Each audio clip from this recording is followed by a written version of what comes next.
Big boss Malayalam season 7 ആവേശകരമായി മുന്നേറുന്ന സാഹചര്യത്തിൽ ആദ്യത്തെ വീക്കെൻഡ് എപ്പിസോഡാണ് ഇന്ന് നടക്കാൻ പോകുന്നത്. എല്ലാവരും ആകാംക്ഷയോടുകൂടി കാത്തിരിക്കുന്ന വീക്കെൻഡിൽ എല്ലാതും ലാലേട്ടൻ ചോദിക്കണമെന്ന് തന്നെയാണ് എല്ലാവരും പറഞ്ഞുകൊണ്ട് രംഗത്തെത്തുന്നത്.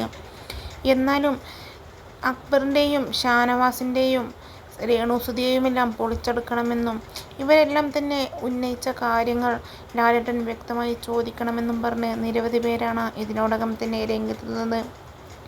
എന്നാൽ ഇന്ന് വന്ന 2 പ്രൊമോയും എല്ലാവരെയും ഞെട്ടിച്ചു എന്ന് തന്നെ പറയാം.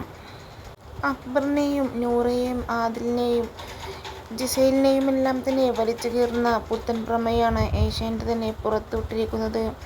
എന്തായാലും ഇത് നന്നായി. ആദിലയും നൂറയും അക്ബറും ജിസൈലും രേണുവും എല്ലാം തന്നെ ഇന്ന് എയറിൽ കയറുമെന്നുള്ള കാര്യത്തിൽ ഒരു സംശയവുമില്ല. എന്തായാലും ജിസൈൽ മേക്കപ്പ് സാധനങ്ങൾ ഉപയോഗിച്ചതിന് കടുത്ത ശിക്ഷ നൽകിയ ലാലേട്ടൻ്റെ പുത്തൻ പ്രൊമോയാണ് ഇതിനോടകം തന്നെ വലിയ രീതിയിൽ ആരാധകരെ ഒന്നടങ്കം ഞെട്ടിച്ചിരിക്കുന്നത്. ചെന്നൈ ടു മുംബൈ എന്ന ട്രോളി ബാഗുമായി ലാലേട്ടൻ്റെ അടുത്തേക്ക് വരുന്നതാണ് പ്രൊമോ.